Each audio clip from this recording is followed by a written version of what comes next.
Oldest child. You learned to be in charge before you even knew what that meant. When your younger sibling was born, your parents turned you into a helper. Can you watch your brother for a minute? Can you help your sister tie her shoes?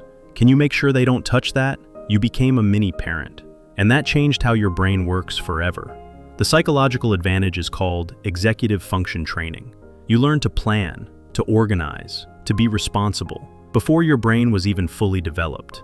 Most kids get to just be kids. You had to think ahead, remember things, make sure tasks got done. This wired your brain differently. Studies show firstborns develop stronger prefrontal cortex activity. That's the part of your brain that handles planning and decision-making. You got extra training in that area, years of it. While other kids played, you were learning management skills. In American schools, you were probably the kid who reminded the teacher about homework, who organized group projects, who made sure everyone knew what to do. Your friends thought you were bossy. You were just operating the way your brain learned to operate. At home, at school, everywhere. This advantage shows up in your career. You naturally take leadership roles. You don't have to try. Your brain is wired for it. You see what needs to happen. You organize people. You make sure things get done. Companies don't have to teach you this. You learned it at age 3 when you started helping raise your siblings. But there's a specific psychological edge nobody talks about. You developed something called perspective taking earlier than other kids. When your baby sibling cried, you had to figure out why. Are they hungry, tired, want a toy? You learned to get inside someone else's head, to understand their needs, to think from their perspective. This is advanced empathy, and you built it before kindergarten.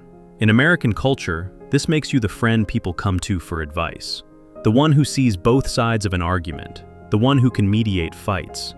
Your brain automatically considers multiple perspectives. It's not a choice, it's how you were trained. At work, you're the one who understands what the boss wants and what the team needs. You bridge gaps, you translate between levels, you see the whole picture. This came from years of being stuck in the middle, between your parents' expectations and your siblings' needs. You learn to balance competing interests, to find solutions that work for everyone. That's a psychological advantage most people never develop. They only see from their own perspective. You see from 3 perspectives at once, automatically. Middle child. You grew up invisible. Your older sibling got attention for being first. Your younger sibling got attention for being the baby. You got whatever was left over, which wasn't much. Your parents took 1,000 photos of your older sibling's first steps, hundreds of your younger sibling learning to walk.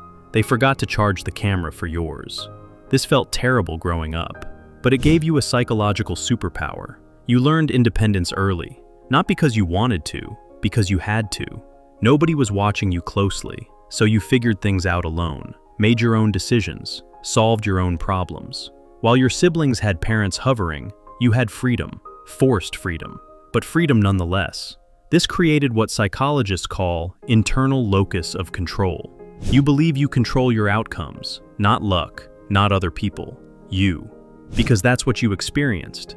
You succeeded or failed based on your own choices. Nobody was there to save you or stop you. In American schools, you were the kid who did projects alone, who didn't need the teacher's help, who figured out homework without asking. Not because you were smarter, because you were used to handling things yourself. Your siblings might have been smarter, but you were more self-sufficient. That's a different kind of intelligence, and it matters more in real life. Middle children have another unfair advantage. You became a master negotiator. You had to. To get anything, you had to convince your parents it was fair. Your older sibling got it first. Your younger sibling would get it eventually. Why should you get it now?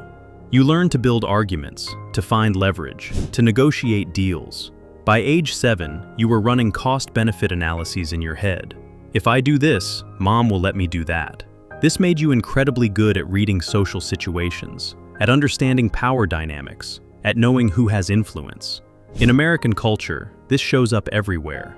You're the friend who can talk your way into anything, who gets discounts by just asking, who convinces teachers to extend deadlines, who negotiates salary better than people with business degrees. You're not manipulative, you're strategic. There's a difference. You learned early that the world doesn't give you things. You have to position yourself correctly. Frame your request right, time it perfectly. Most people never learn this. They just ask and hope. You engineer outcomes. That's the middle child psychological advantage. You see social situations as systems, and you know how to work those systems. Youngest child.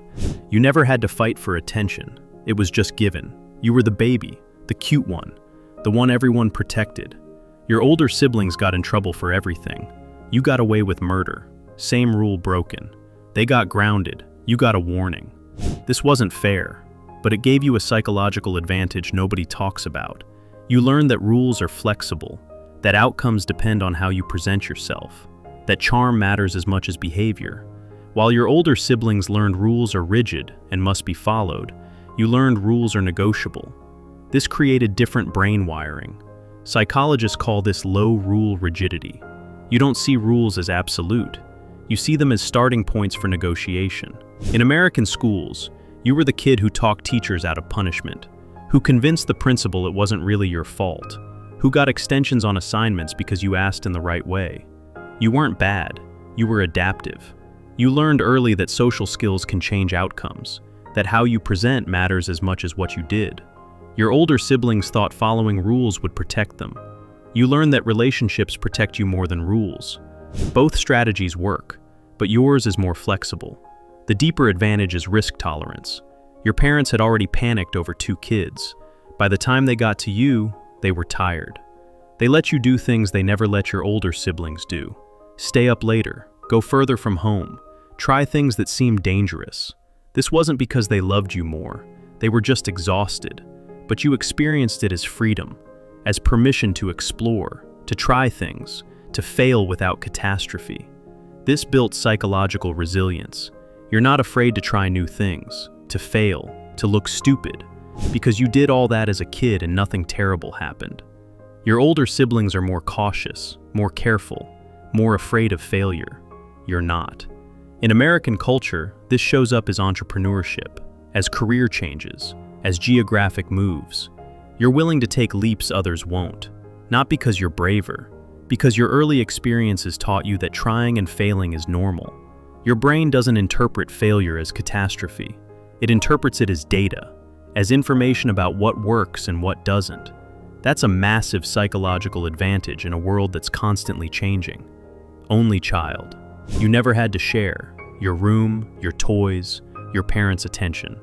It was all yours, always. Kids with siblings thought this made you spoiled. They were jealous.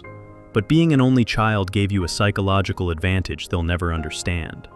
You developed independence differently. You didn't learn independence by being ignored like middle children. You learned it by choice. Your parents gave you attention, but they weren't always available.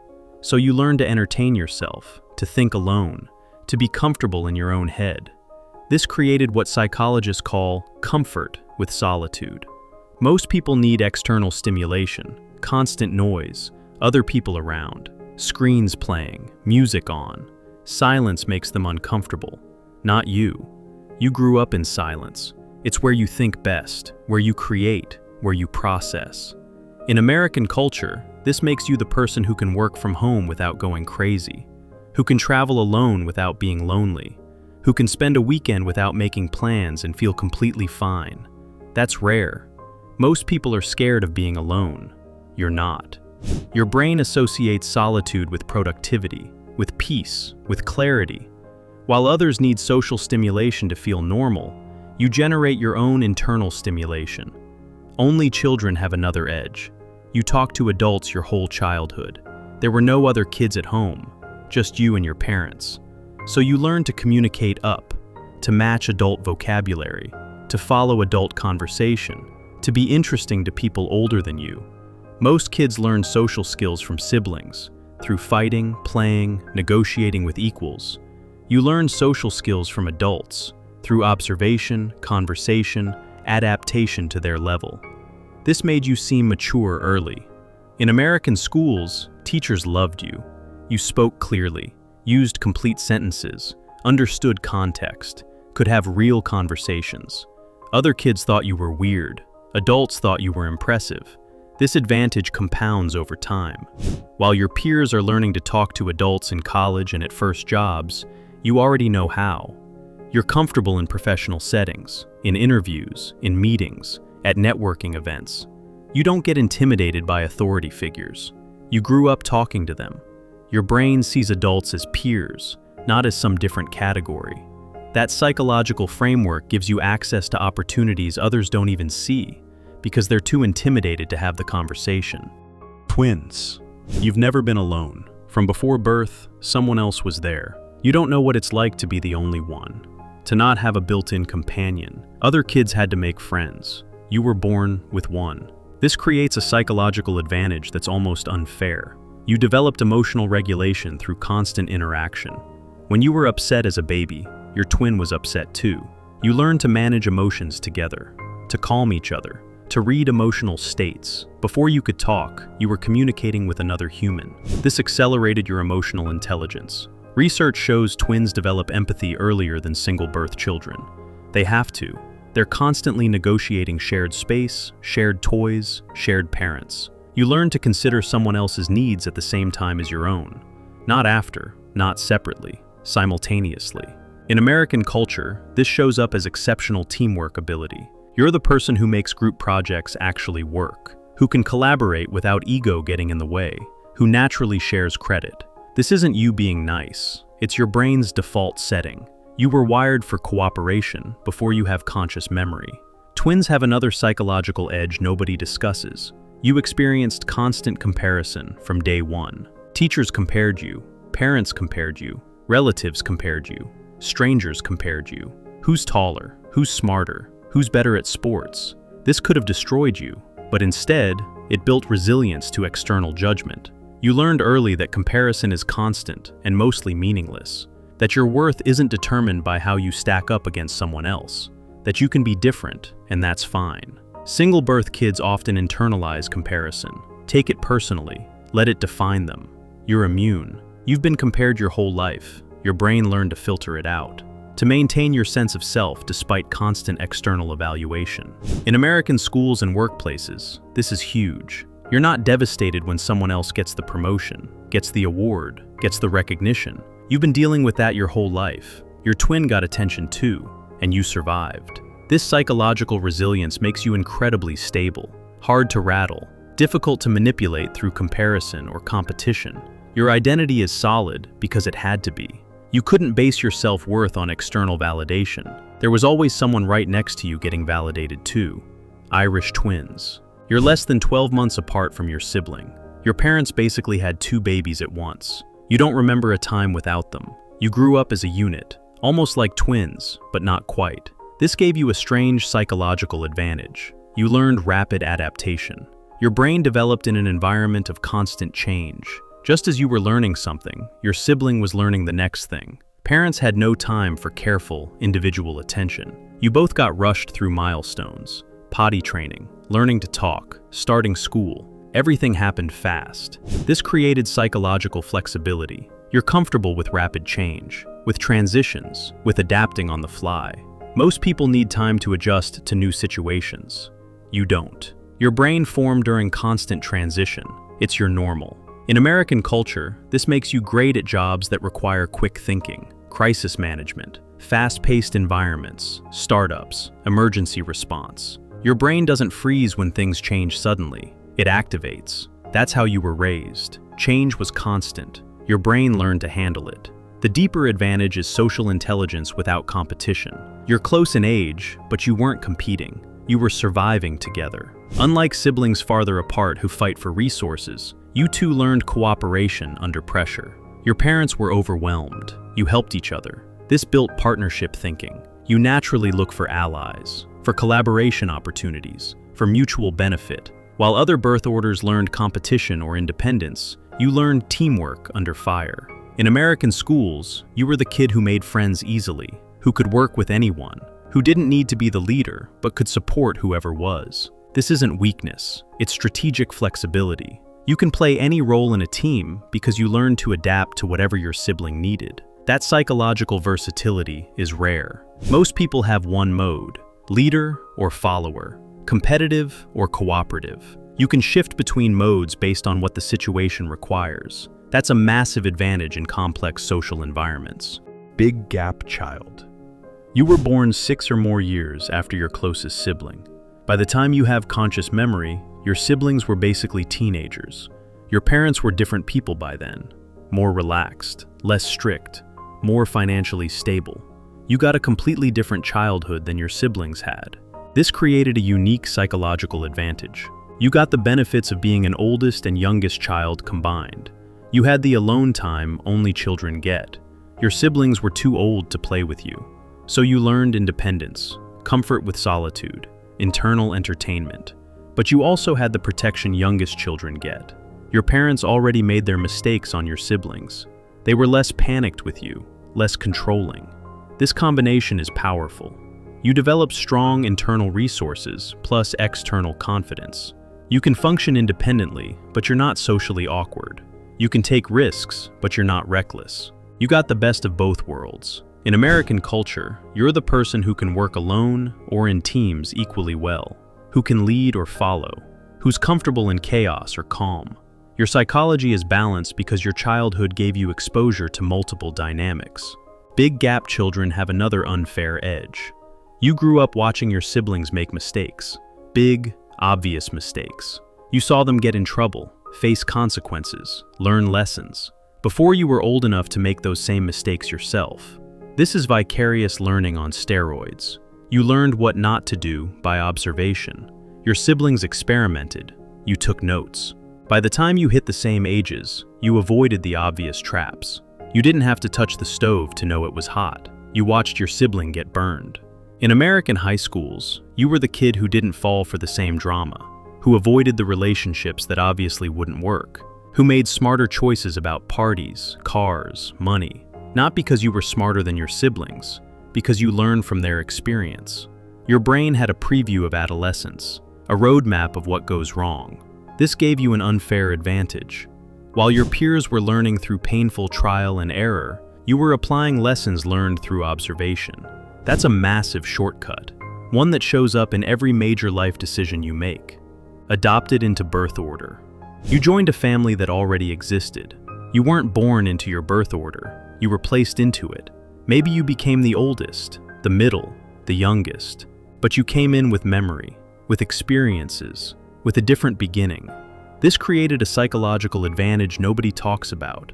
You learned adaptation at a level most people never experience. You had to learn new family rules, new expectations, new dynamics, while also processing loss, change, identity questions. Your brain had to be incredibly flexible just to survive. This built psychological resilience that's almost superhuman. You learned that you can survive massive change, that identity can shift, that belonging can be created, not just given. In American culture, this makes you extremely adaptable to change. Job changes, relationship changes, geographic moves. Things that terrify most people don't rattle you the same way. You've already survived the biggest change possible. Everything else is small compared to that.